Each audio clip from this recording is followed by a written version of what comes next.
যে আপোনাৰ তাতেই পাথৰৰ দাম ইমান, আৰু তেওঁ হাউলিৰে আছিল। হাউলিৰ এনে পাথৰবিলাকৰতো দাম বহুত কম, কিন্তু তেওঁ নাজানে যে মালটো জিএফ কিনছে না কি কিনছে, এটি কিন্তু নাজানে। মাল যে জিএফ পায় প্ৰত্যেকটো দোকানী, প্ৰত্যেকটো জ্যোতিষী, বেছিভাগ জ্যোতিষী। ৰুবি ৰত্নটোৰ বিষয়টো আহিল কি, প্ৰথম আমি বেমাৰত আহোঁ। চকুৰ বেমাৰ, হৃদয় ৰোগ, হাৰ্ট, স্নায়ু ৰোগ,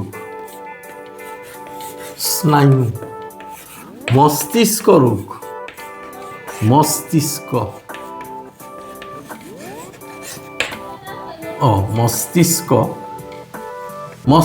ৰোগ মানে ব্ৰেইন।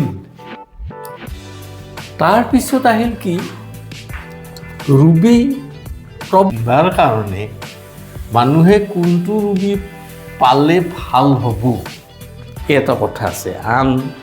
আমি চাওঁ যে ৰুবি কোনটো, কেনেধৰণৰ ৰুবি পিন্ধিব লাগিব, কি কথা, কিয় পিন্ধিব লাগিব।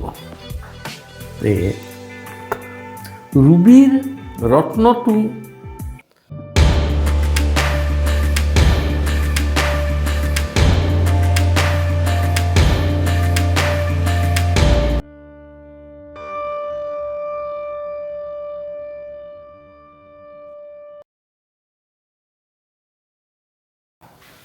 তেনেহ'লে আজি আমাৰ বিষয়টো আহিল কি, ৰত্ন। আজি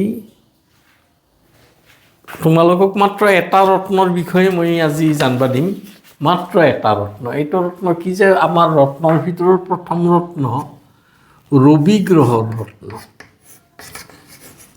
ৰবি গ্ৰহৰ, আমি জ্যোতিষ মতে আমি ৰবি গ্ৰহটো কি পাইছোঁ, ৰবি মানে পৃথিৱী, পৃথিৱী গ্ৰহৰ ৰত্ন। পৃথিৱীৰ আমি ৰংটো কেনেকুৱা, প্ৰত্যেকে ভাবে যে পৃথিৱীখন কেনেকুৱা ৰঙৰ হ'ব, কি কথা।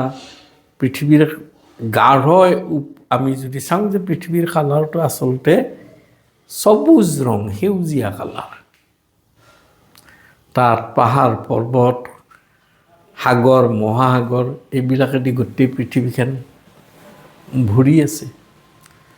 গতিকে আমি দেখোঁ যে পাথৰবিলাকত ৰত্নবিলাক, ৰবি গ্ৰহৰ ৰত্নটো সাধাৰণতে টিকটিকা ৰঙা পায়। আগৰ দিনত ৰবি গ্ৰহৰ ৰত্ন এটা বস্তু আছিল কি, ভগৱান শ্ৰীকৃষ্ণই এইটো পাইছিলে, এইটোৰ নাম শ্যামন্তক মণি। শ্যামন্তক মণি, মণি মানে ৰত্ন, শ্যামন্তক মণি, ইয়াক আমি মাণিক বুলি কওঁ। সেই সময়ত যি ৰত্নৰ উজ্জ্বল পোহৰ আছিল, যি ৰত্নই প্ৰতিদিনে সোণা ৰূপা দান কৰিব পাৰিছিল, এই অৰ্থবিলাক কি যে, এইটো হ'ল কবিতাৰ বাননি, কিন্তু অৰিজিনেল কি। বৰ্তমান আমি কি পাম, যে ৰবি গ্ৰহৰ ৰত্ন আমি বহুতবিধ পাই আছোঁ। কি কেনেকুৱা ৰত্ন, কি কথা। প্ৰথম ৰত্ন, এক নম্বৰ, এইটো শ্যামন্তক মণি, আগৰ দিনৰ গুচি গ'ল। বৰ্তমান কি আহিছে যে এইটোক বাৰ্মিজ ৰুবি, বাৰ্মিজ ৰুবি,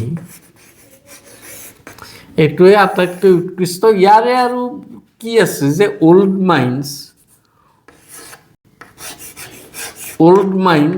আৰু নিউ মাইন্স, এই দুটা বস্তু আছে। অল্ড মাইন্সৰ ৰুবিবিলাক পোৱাটো বৰ্তমান জটিল হৈ উঠিছে, তথাপিতো পাই আৰু নিউ মাইন্সৰ ৰুবিবিলাক পাওঁ যায়। যিয়ে নহওক, এই বাৰ্মিজ ৰুবি আটাইতকৈ উৎকৃষ্ট বুলি বৰ্তমান কোৱা হয়। বাৰ্মিজ ৰুবিৰ পিছত আন এটা ৰুবি যে আছে কি, মাডাগাস্কাৰ ৰুবি। বৰ্তমান মাডাগাস্কাৰ ৰুবি, এইবিলাক দেশৰ নাম। মাডাগাস্কাৰ ৰুবি, এই ৰুবিটোৰ বিষয়েও, এইটো ৰুবিও উৎকৃষ্ট মানদণ্ডৰ, বহুতে পায়। তাৰপিছত আন এটা ৰুবি আছে মোজাম্বিক ৰুবি।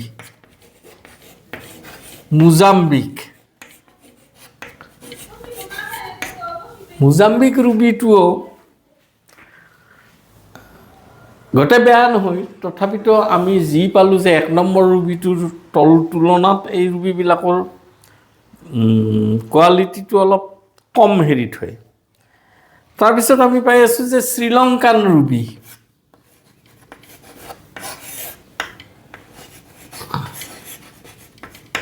ইয়াক চিলনিজ ৰুবি বুলি কয়। শ্ৰীলংকান মানে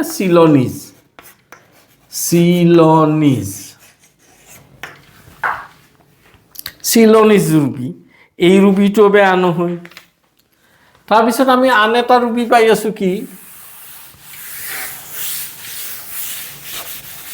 কাঞ্চন ৰুবি, ভাৰতীয় কাঞ্চন ৰুবি, কম দামৰ এইটো ভাৰতীয় ৰুবি, এইটো ভাৰতীয় কাঞ্চন ৰুবি। আন এটা ৰুবি আছে কি যে চুৰাণ ৰুবি, চুৰাণ বুলি কয় এইটো, চুৰাণ নামৰ ঠাইত উৎপন্ন হোৱা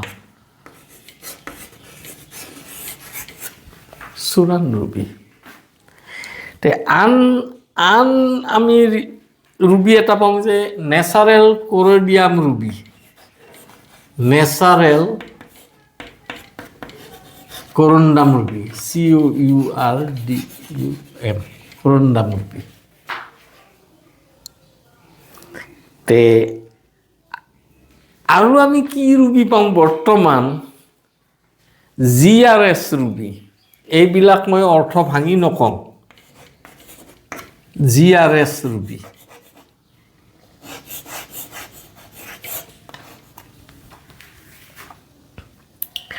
যিয়ে নহওক ৰুবি আমি বহুত প্ৰকাৰৰ নাম ক'লোঁ। এই নামৰ ৰুবিবিলাক বিক্ৰী হৈ আছে আমাৰ গোটেই মানে দেশব্যাপী বিক্ৰী হৈ আছে। কিন্তু প্ৰকৃততে কি যে ৰুবিটো পিন্ধাৰ কাৰণে মানুহে কোনটো ৰুবি পালে ভাল হ'ব এই এটা কথা আছে। আমি চাওঁ যে ৰুবি কোনটো, কেনেধৰণৰ ৰুবি পিন্ধিব লাগিব, কি কথা, কিয় পিন্ধিব লাগিব। ৰুবিৰ ৰত্নটো যেনেকুৱা ভাল তেনেকুৱা বিপদজনকো। সি ভাল লাগাটোক ভাল কাম দিব, নালগাটোক বেয়া কাম দিব। ইয়াৰ ভিতৰত হ'ল কি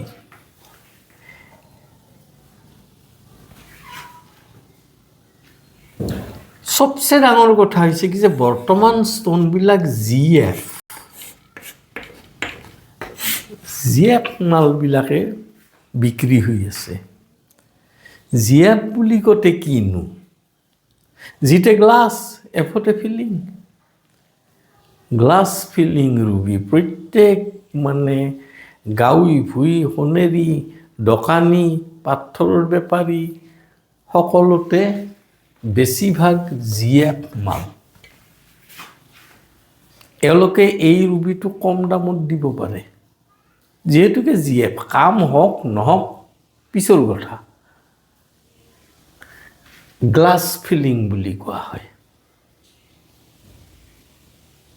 কালাৰটো একে থাকে কিন্তু পাথৰটো চিকচিকীয়া হ'ব আৰু তাক আমি কম দামত মানুহে বিক্ৰী কৰি আছে। কিন্তু কামৰ বেলিকা ৰত্ন পিন্ধি আছে, কামটোতো একো নহয়। এই ৰুবি বিক্ৰী কৰাই মানুহ বেছি। পাথৰৰ ভিতৰত জিএফ বিক্ৰী কৰা মই চবকে কোৱা নাই, দুটা এটাই অৰিজিন বিক্ৰী কৰে, বুজি পালি। ৰুবি ৰত্নটোনো কাম কি, ক'ত কিয় কেনেকৈ পিন্ধিব লাগে।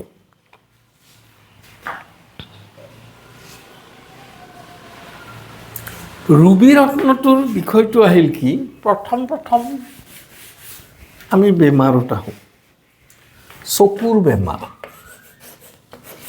হৃদয় ৰোগ হাৰ্ট, স্নায়ু ৰোগ স্নায়ু, মস্তিষ্ক ৰোগ মস্তিষ্ক, মস্তিষ্ক মস্তিষ্ক ৰোগ মানে ব্ৰেইন। তাৰপিছত আহিল কি ৰোগী প্ৰবল পেটৰ বিষত অৰ্থাৎ পেটৰ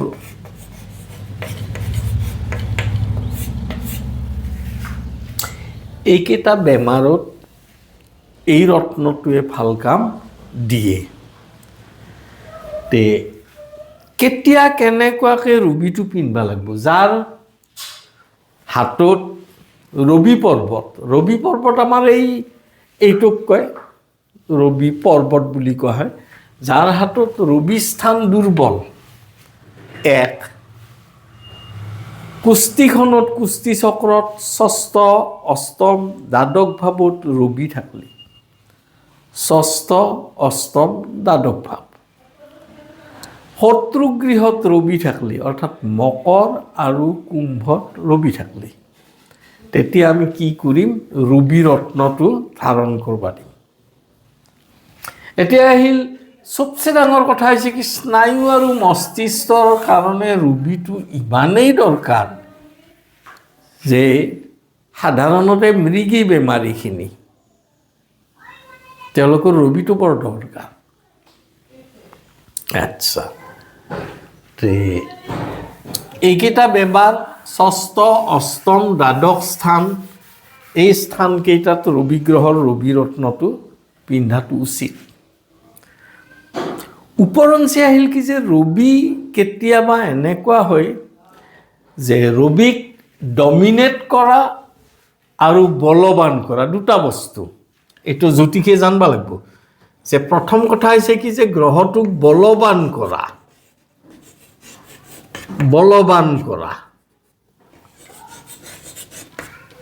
আৰু দ্বিতীয়টো পাথৰৰ বিষয়ে আহিল কি নিয়ন্ত্ৰণ কৰা।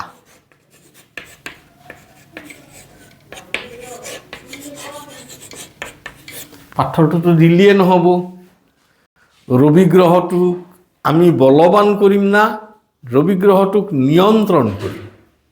আহিল কেতিয়াবা এনেকুৱা হয় যে মেঘ ৰাশিত ৰবি তুংগ, এজন মানুহৰ হ'ল কি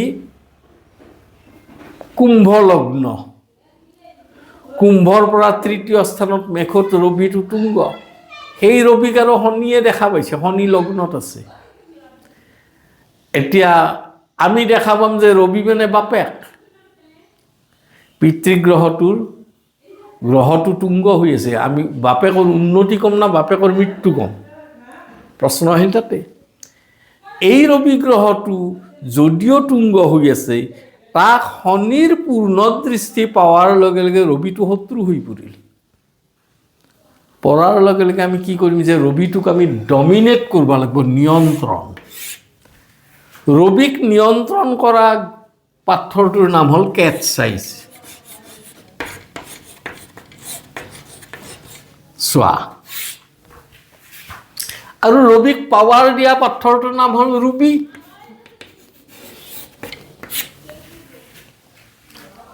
দুই ধৰণে আহিল।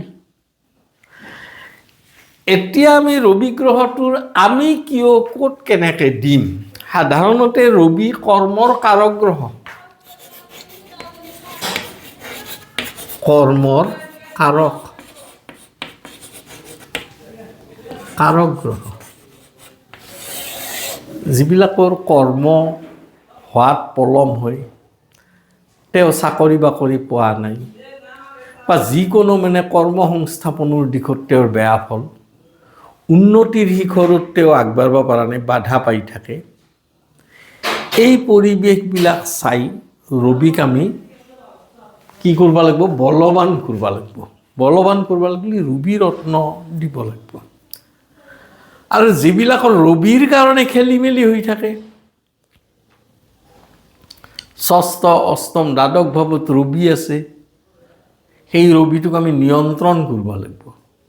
নিয়ন্ত্ৰণ কৰিব লাগিলে কি পাথৰ দিব লাগিব? কেটছাইজ।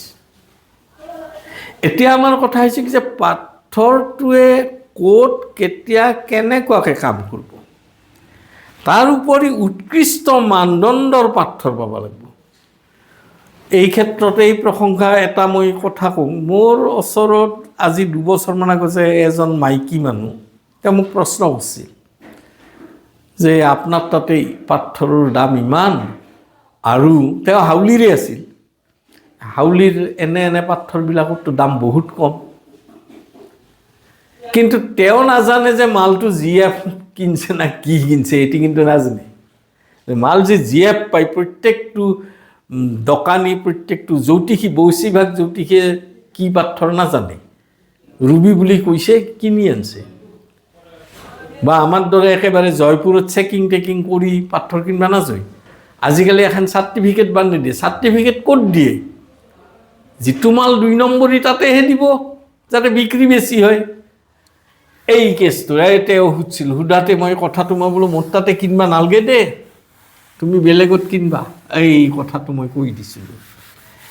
এতিয়া আহিল কি, ৰুবি ৰত্নটো বৰ ভাল, ৰংচুৱা কালাৰৰ, সেউজীয়া কালাৰৰো পায়, বগা ৰঙৰো পায়, জিএফ মালটোও পায়, টেম্পাৰেচাৰ মাল, টেম্পাৰেচাৰ মানে হিটেড কৰি দিয়া, ট্ৰিটমেণ্ট নথকা, অৰ্থাৎ পাথৰ এটাৰ ভিতৰত অলপ ফাটা ফুটা কিবা থাকিলে ট্ৰিটমেণ্ট কৰে। ট্ৰিটমেণ্ট মানে সেইটো নেদেখুৱা কৰি দিয়া যায়। কালাৰ ট্ৰিটমেণ্ট, পাথৰবিলাকত কালাৰ ট্ৰিটমেণ্ট কৰা হয়। এইবিলাক নকৰা আচল ৰুবি যেতিয়া কিনবা যাবা, তেতিয়া এটা ৰুবি কিনবা লাগিলে মোটামুটি 40,000 50,000 টকা দাম যায়। আৰু আমি বজাৰত কিমান পাম? 2,000 টকাত পাই আছা। এই হ'ল আচল ৰত্ন আৰু দামৰ মাজত পাৰ্থক্য। বহু মানুহ মোৰ তাতে আহে, মই বুজাই দিওঁ, তে গ্লাছ ফিলিং ৰুবিটো আৰু আচল ৰুবিটো তুমি দেখাত একে পাবা, চেইম, কিন্তু যেতিয়া পৰীক্ষাগাৰত লৈ যাবা তেতিয়া প্ৰমাণটো ওলাই যায়। গতিকে পাথৰ পিন্ধিলে, মই আজি এটা পাথৰৰ বিষয়ে ক'লোঁ, এই পাথৰটোৰ নাম ৰবি গ্ৰহৰ ৰবি ৰত্ন। কিয় পিন্ধিব লাগে এইটো বুজি লোৱা। কিছুমান মানুহৰ বুকুত সদায় কাঁহ বান্ধি থাকে, কিছুমান মানুহৰ বুকুৰ অস্ত্ৰোপচাৰ হয়, এনেকুৱা ক্ষেত্ৰত ৰবি গ্ৰহটোৱে, ৰবি ৰত্নটোৱে খুব ভাল কাম দিয়া দেখা যায়।